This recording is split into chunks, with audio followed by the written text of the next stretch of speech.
Ֆրինյուզի եթերում լուրերից դուրս քննարկումն է, այսօր իմ հյուրն է Հայաստանի Եվրոպական կուսակցության նախագահ Տիգրան Խզմալյանը։ Բարև ձեզ, պարոն Խզմալյան։ Ողջույն, պարոն Մկրտչյան։ Պարոն Խզմալյան, երևի թե ավանդույթ է դառնում ցանկացած հաղորդումը սկսել Թրամփի այդ տարիֆներով եւ քվոտաներով, այսօր ես ուզում եմ մի փոքր շեղվել եւ սկսենք Ալիևի այս վերջի հոխորտանքներից։ Այստեղ ինչ որ տպավորություն կա, որ այդ մարդը իրականում կապերը կորցրել է։ Ինչ որ ինքը ասում է ԵԽԽՎ-ի ղեկավարի հասցեին,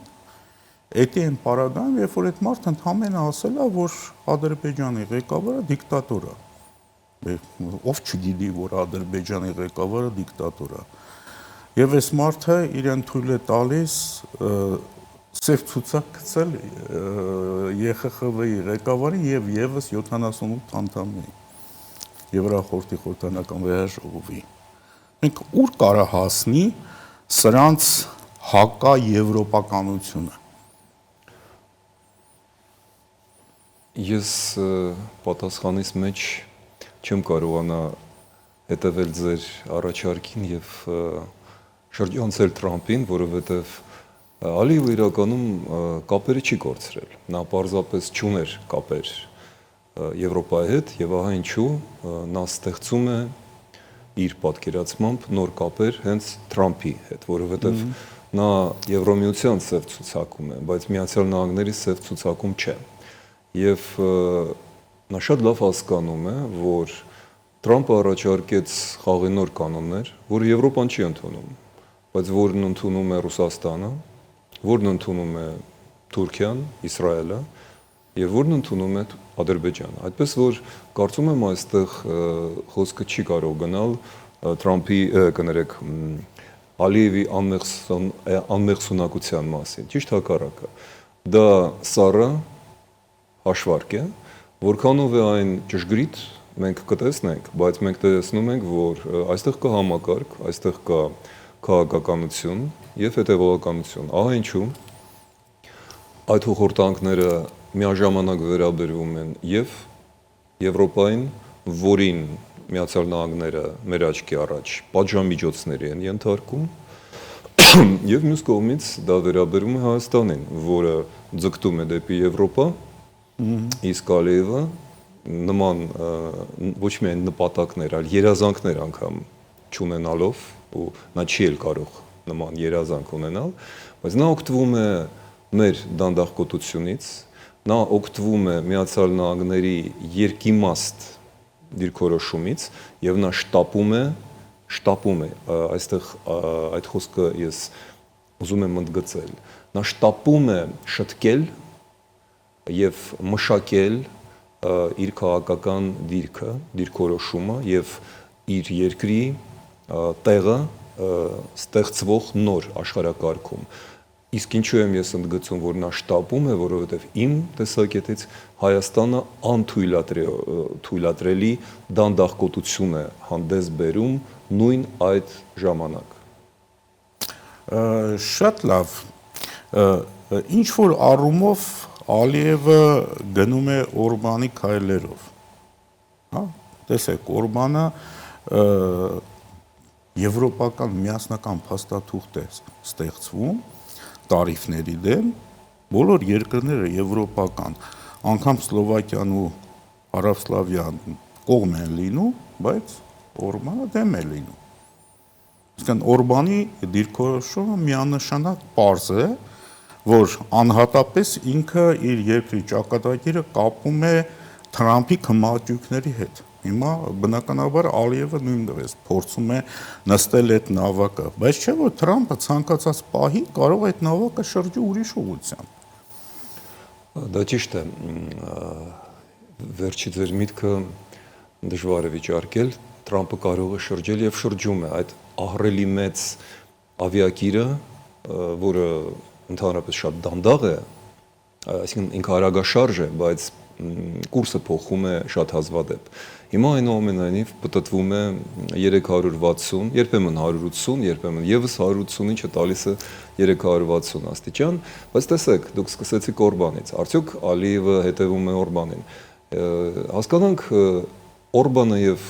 ինչպես եվրոպացիները դառը կատակում էին օրբանիզացիան, որովհետեւ մենք տեսնում ենք այնտեղ կա եւ Ֆիցոն, կան այլ ուժեր եւ Օրբանը շատ ուշադիր է այդ ուժերին, նա միաժամանակ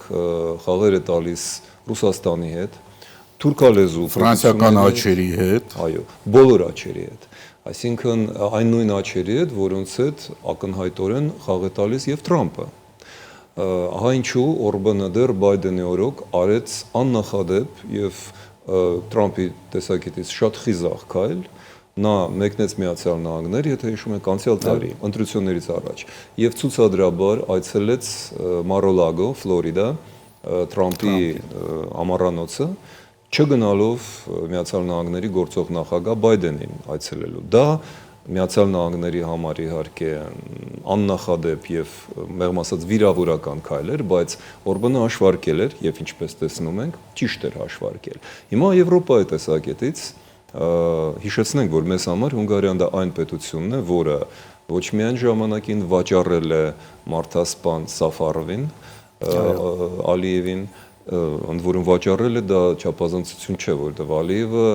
ոչ միայն խնդրել էր, այլ նաև ինչ-որ ֆինանսական ինչ-որ խոսակցություն կար։ Այո, ինչու, որովհետև Եվրոպան նաև ֆինանսապես է հիմա պատժում Օրբանին եւ այստեղ շատ կարևոր ինչի համար։ Ինչ է նշանակում Օրբանի քաղաքականությունը Եվրոպայի համար։ Եվրոպայի համար անընդունել է այն, որ Օրբանը միակ եվրոպական առաջնորդ է, Եվրամիության եւ ՆԱՏՕ-ի անդամ, որը հանդգնում է քանդել իշխանությունների բաժանումը եւ նա հավակնում է նշանակել դատավորներին։ Եվրոպայի համար սա անընդունելի է։ Մի բան, որ Հայաստանի համար շատ նորմալ է, ինչ կա, որ նախագահ կամ վարչապետը նշանակում է դատավորներին։ Եվրոպայի համար սա կարմիր գիծ է, որովհետև դա նշանակում է, որ դատաիրավական համակարգը չի գործում։ Հետևաբար ժողովրդավարություն երկրում չկա։ Մեզանում չկա ժողովրդավարություն եւ դա պաշտոնապես է։ Եվրոպական ինստիտուտները համարում են Հայաստանը հիբրիդային ավտորիտարից ժողովրդավարական անցում կատարող երկիր, բայց ժողովրդավար չեն, որովհետև մեզանում օրենսդիր, գործադիր եւ դատական իշխանությունները չեն բաժանված։ Մենք դա հասկանում ենք։ Դա է պատճառը, որ տնտեսական ներուժը մեր չի օգտագործում, որովհետև ներդրումներ լուրջ չեն կարող գալ երկիր, որտեղ դատական համակարգը անկախ չէ գործադիրից, այսինքն որտեղ ներդրումը կամ ցանկացած քաղաքացին պաշտպանված չէ պետության քմահաճույքներից։ Սա մեկ, դա այն է, ինչ անում է Օրբանը։ Եվ Ալիևի համար սա փաստորեն մեղրուկարակ է, սա մերոն է, որովհետև նա ցույց է տալիս, տեսեք, ես միայնակ չեմ։ Եվ ոչ միայն Պուտինն է իմ թիկունքին, այլ օրինակ Օրբանը։ Եվրամիության անդամ երկիր։ Եվ Օրբանի միջոցով, դուք իզուր չէ, որ հիշատակեցիք Օրբանին, մենք հիմա հիշեցրեցինք հանդիսատեսին, որ Օրբանը Թրամփի հետ խաղաց իր խաղը եւ դա պաշտպանում է իրեն Եվրոպայից, որտեղ օրինակ փոխնախագահ Վենսը, որը ուղիղ պաշտպանում էր օրինակ Ալտերնատիվ ֆյուր Դոյչլանդ աչշակողմյան ծայրահեղ կուսակցությունը, որը պաշտպանում էր Մարի Լեպենին, նա ակնհայտորեն կպաշտպանի գործող նախագահ Օրբանին, եթե Եվրոպան ուժեղացնի ճնշումը։ Հետևաբար Ալիևը իր եզրակացություններն է անում եւ փաստորեն մենք տեսնում ենք մեր աչքի առաջ ստեղծվող նոր առանցք, որը Ալիևին թույլ է տալիս խոսել այսպես հոխորտանքով նաեւ Եվրոպայի դեմ։ Լավ, ես ուզում եմ մի փոքր անդրադառնանք, առաջարկում եմ անդրադառնանք ռուս-ուկրաինական թեմային։ Ուկրաինան կարող է բաժանվել վերահսկողության, սա ես մեջբերում եմ անում, վերահսկողության գոտիների հակամարտության ավարտից հետո,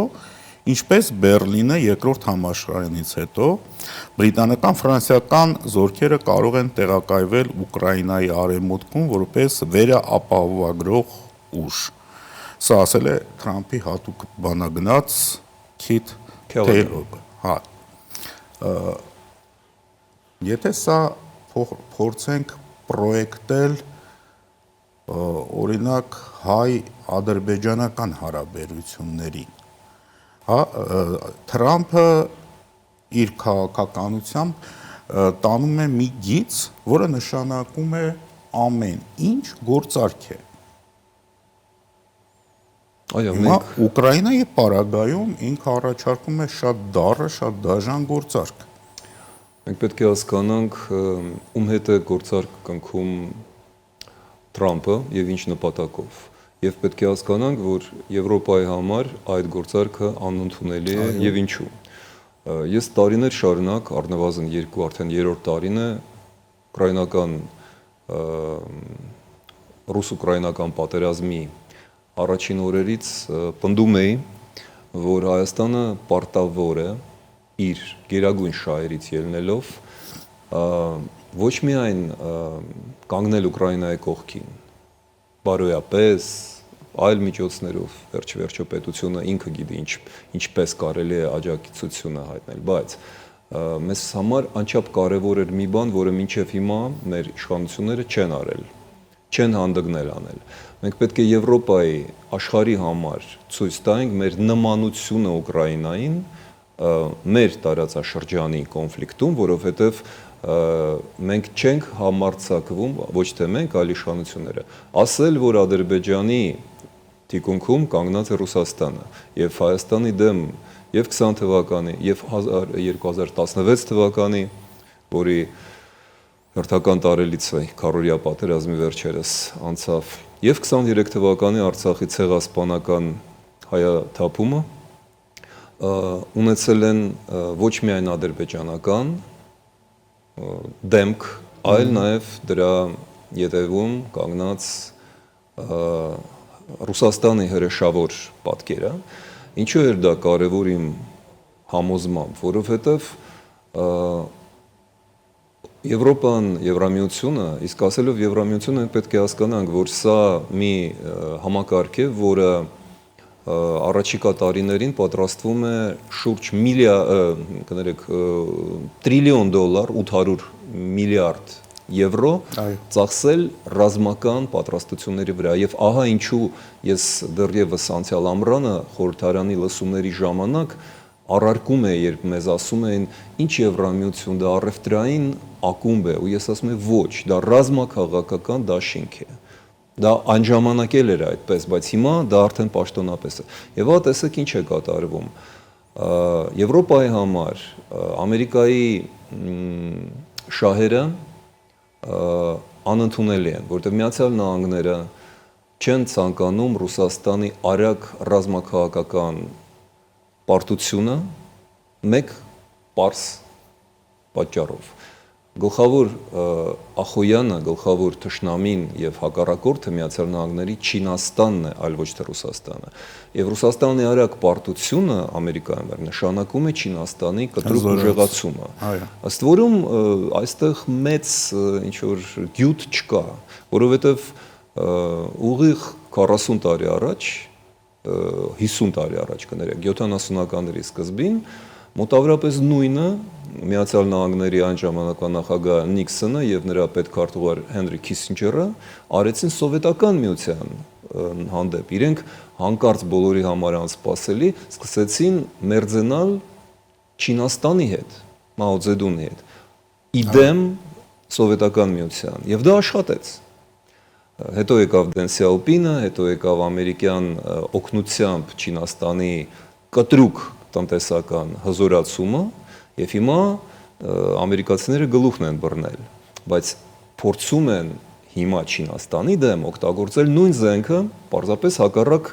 ուղղությամբ։ Իսկ Եվրոպայի համար դա անընդունելի է, որովհետեւ նրա համար Եվրոպայի համար Չինաստանը չէ որ թշնամի է։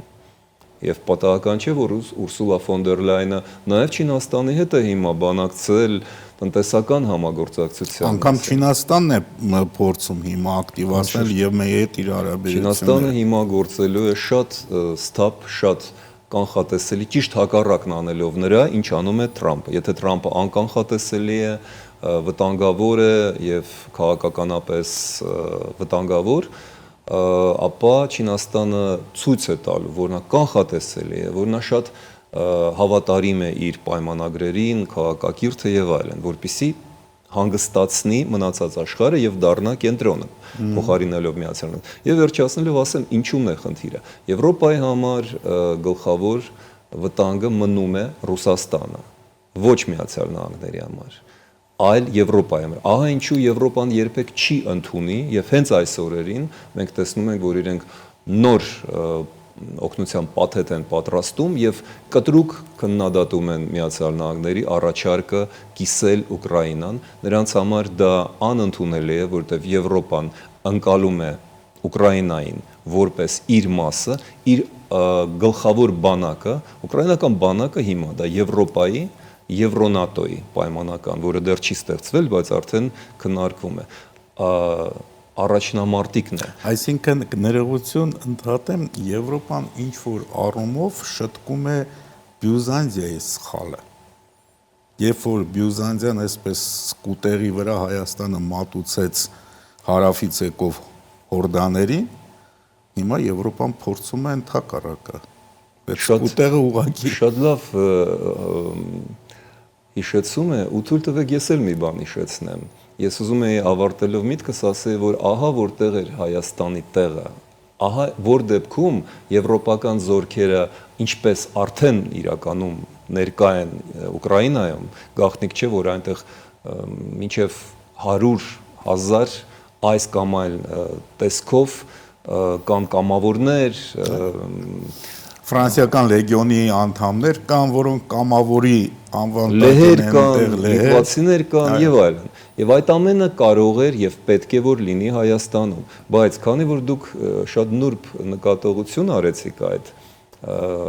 վերաբերյալ, որտեղ կանգնացվեց թուրքական հորդաները, որտեղ իրենց կանգնացրեցին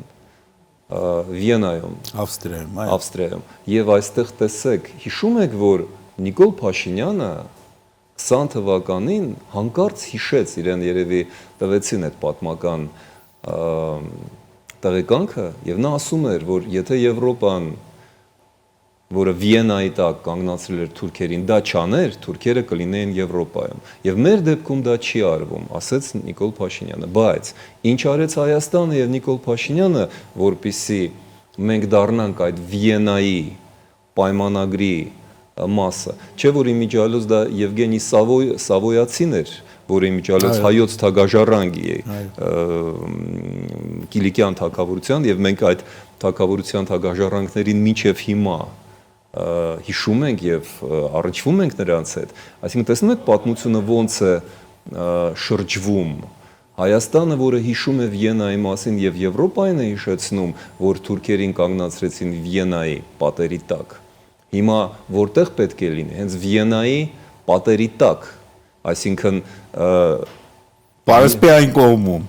ես նկատի ունեմ Եվրամիության մեջ, իսկ ինչ ենք անում մենք, օրենք էլ ընդունեցինք ու էլի անցավ շաբաթ, 2 շաբաթ, օրենքը գործում է, բայց պաշտոնապես մենք հայտ չենք ներկայացնում, մինչդեռ ձեր բերած օրինակով մենք տեսնում ենք, որ Ալիևը շատ արագ է իրականացնում այն փոքր խաղը, որ նրան դեռ մնացել է, բայց նա մեծացնում է իր ազդեցության ծավալը։ Մենք ունենալով հսկայական հնարավորություններ չենք անում ոչ մի բան այդ ուղղությամբ։ Հայտ ներկայացնելուց առաջ արդյոք Հայաստանը չպետք է վերանայի իր մասնակցությունը կրեմլամերձ բոլոր այդ աշխարհաքաղաքական կառույցներին։ Ես նկատի ունեմ ՀԱՊԿ, ԱՊՀ, հա, ԵԱՏՄ։ Դուք օրինակ եք բերել ԱՊՀ-ի կոնֆերանսը, որտեղ Հայաստանը ներկայացված էր դատարկ բազկաթոռով։ Այո, եւ նույնը ՀԱՊԿ-ում է, նույնը ԵԱՏՄ-ում է։ Մի փոքր այնտեղ կան տարբերություններ, որտեղ ԵԱՏՄ-ի հետ այնուամենայնիվ առևտուրը մաքսային աճում է։ Ձեր հարցը գրեթե ռետորական կլիներ, եթե դա չլիներ քաղաքական մարտահրավեր։ մենք այդ մարտահրավերի առջև ծնկի ենք գալիս եւ ոչ ընդունում ենք, ոչ մերժում ենք դա։ Այո, իհարկե, դա պետք է լինի զուգահեռ։ Եվ մենք տեսնում ենք, որ այնուամենայնիվ չի մերժվում Սանկտ Պետերբուրգ գնալու առաջարկը, չի մերժվում Մոսկվայի շքերթին մասնակցելու առաջարկը։ Իհարկե, դա պետք է մերժվի, որովհետև քաղաքականությունը դա նաև բարոյականություն է, դա քաղաքակրթություն է, դա նաև տնտեսություն է իհարկե, եւ այդ աշխատանքը իհարկե պետք է սկսել։ Մենք հսկայական հնարավորություններ ենք կորցնում տարիներով եւ հենց հիմա օր առ օր ես հաշվում եմ քանի օր ու քանի հնարավորություն ենք մենք կորցրել։ Ես կարող եմ երկար թվարկել այն առաջարկները, որ Արևմուտքը անում է, գալիս է, տեսնում է, որ ոչ մի բան չի ստացվում Հայաստանի հետ, առաջարկները չեն ընդունվում, ՍԵՊԱ-ն մինչև հիմա չի կատարվել եւ այն անգամ խեղճուկրակ 3 միլիարդ դոլարը, 2.6 միլիարդ եվրոն, մինչև հիմա իրացված չէ։ Ինչն է դրա պատճառը։ Միթե ոչ մի բան հնարավոր չէր անել։ Երեք սկսվեց լցվել Վեդիի ջրամբարը, խոշորագույն ջրամբարը, ով է դա արել Ֆրանսիայի օգնությամբ, Ֆրանսիայի ֆինանսավորությամբ եւ լոգիստիկ ղեկավարմամբ է արվել դա։ Քանի ջրամբար մենք կարող էինք կառուցել եւ պետք է կառուցենք, տասնյակ։ Մեկն էլ հիմա ընթացքի մեջ է։ Այո, բայց մինչև հիմա ավարտված չէ հյուսիս-հարավ ճանապարհը։ Դանդաղ է շատ։ Մենք տասնյակ անգամ գնում գալիս ենք Գյումրի եւ տեսնում ենք, որ մի 10 գրեյդեր է աշխատում այդ 110-120 կիլոմետրանոց ճանապարհի վրա։ Ինչին են սպասում։ Ուզում են 26 թվականի ընտրություններից առաջ դա անել։ Միթե մենք ունենք այդքան ժամանակ։ Միթե պարզ չի, որ Ադրբեջանը չի կորցնի այն վերջի հնարավորությունները Հայաստանին գրոհելու, որոնք հենց հիմա արկա են Իրано-ամերիկյան բարդ հարաբերությունների ներքո այս պայմաններում, երբ որ Հայաստանը շատ զգուշ պետք է լինի իր հարավային ուղղությամբ եւ շատ արագ պետք է պաշտպանական, ոչ միայն ռազմական, այլ նախևառաջ քաղաքական պաշտպանությունը ուժեղացնի, բայց դա չի արվում։ Ռուսաստանը իր հերթին, ես ուզում եմ շարունակել ձեր միտքը, չի պասիվանում Հարավային Կովկասում, թվացյալ պասիվությունը ընդհանրապես թվացյալ է, հա, բառացիորեն օրերս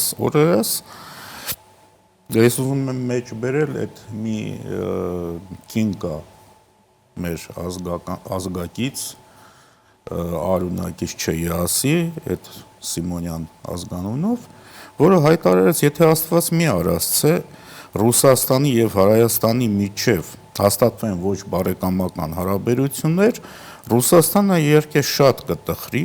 իսկ Հայաստանը ամենայն հավանականությամբ չի լինի։ Այս տիկինը բնականաբար շարքային ինչ-որ բլոգեր չի։ Չէ, նա պետական, հսկայական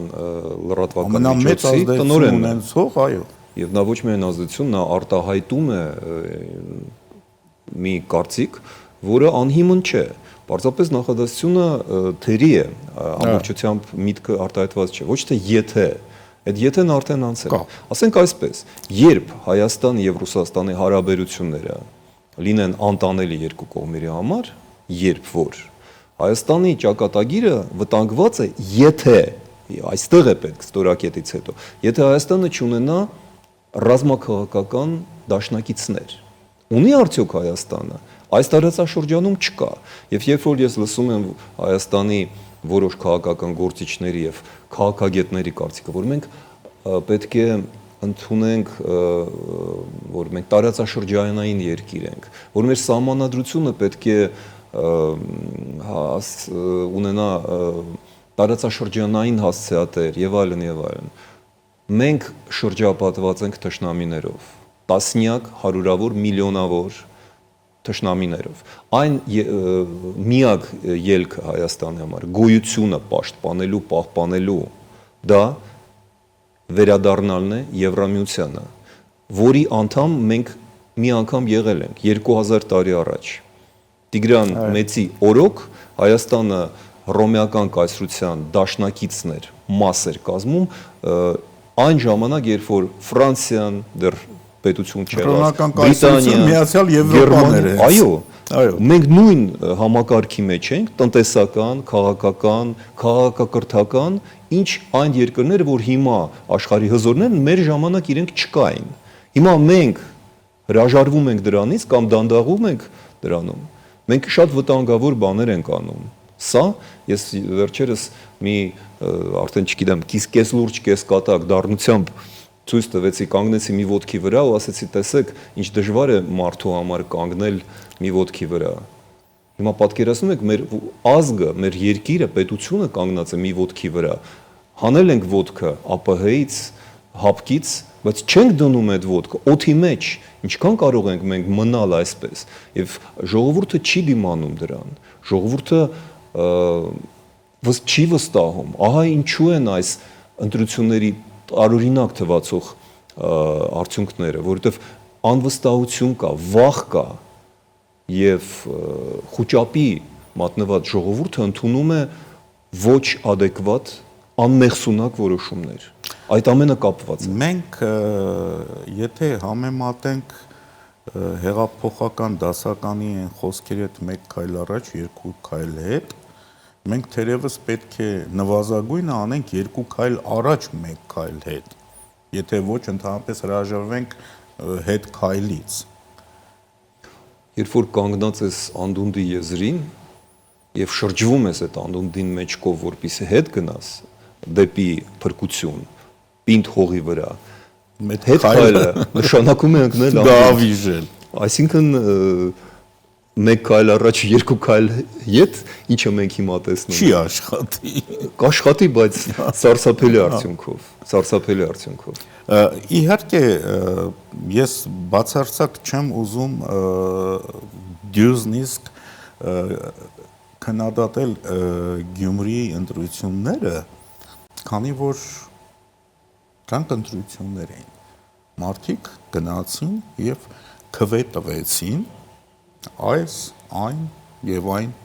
ուժերին, հա, մարդիկ ընտրեցին իրենց քաղաքի ապագան, իրենց պատկերացումով։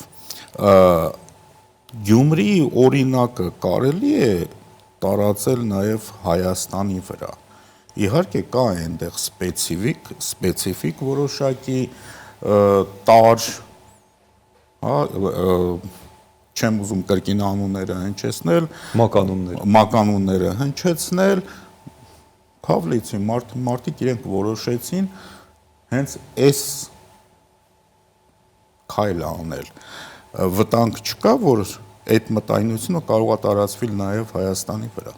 Ոչ թե չկա։ Մենք նույն օրը տեսանք, որ մեկ այլ վայրում, Փառաքարում, Երևանին կպած տեղի ունեցավ նույնը ու շատ ավելի տպավորիչ արդյունքով, երբ որ 56%-ը քվեարկեց մի ձեր ասած անհայտ կամ բավական լուսանցքային ուժին։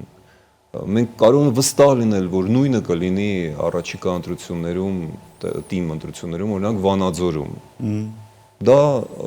անխուսափելի է։ Պատճառն է պետք փնտրել եւ այստեղ խոսել Գյումրվա սպეციფիկայի մասին, հետո Վանաձորի սպеციფիկայի մասին։ Ուրեմն ներողություն, պետք է այս պարագայում իշխանությունը գործի այնպես, ինչպես ժամանակին գործեց Ժակ Շիրակը, ինչպես վերջերս արեց Մակրոնը։ Ինչ արեց Ժակ Շիրակը, երբ որ ակնհայտ էր, որ ընտրություններում կարող են հաղթել աջերը, ինքը կոչով խախտելով ընտրական օրենսդրությունը, կոչով դիմեց ֆրանսիացիներին եւ Լպենի հայրը չկարողացավ հաղթել։ 2000 թվականին, հիշում եմ այդ օրը ես այդ շատ դաժան Ֆրանսիան կանգնած էր ուղղակի ընտրության առջև, ֆաշիզմը հետ էր վերադառնալու, վիշիական ֆաշիզմը հետ էր վերադառնալու Ֆրանսիա։ Արդյոք ինձ հուշում է, որ մենք 1 րոպե ունենք։ Ոչ, միանգամից ասեմ ոչ, որովհետև ընտրությունը ոչ թե ֆաշիզմի եւ դեմոկրատիայի միջև էր։ Ընտրությունը այլ էր, ժողովուրդը չի տեսնում տարբերություն եւ ընտրում է ցանկացած մեկին բացի իշխանություններից։ Սա անվստահության քվե է, եւ դա միայն Հայաստանի ֆենոմենը չէ։ Դա եղել էր եւ Եվրոպայում, դա եղել էր եւ Միացյալ Նահանգներում, գործող իշխանությունները վստահություն չեն ներշնչում ժողովրդին։ Ժողովուրդը փնտրում է ելք, երրորդ ուժ։ Սա է 25 թվականի Շնորհակալություն, մեր եթերաժամը սպառվեց, շատ հետաքրքիր էր։ Շնորհակալություն հրավերի համար։ Եվ վերջում հիշեցնեմ, որ տաղավարում հյուրընկալվել էր Հայաստանի Եվրոպական կուսակցության ղեկավար Տիգրան Խզմալյանը։ Ամենայն բարիք ձեզ։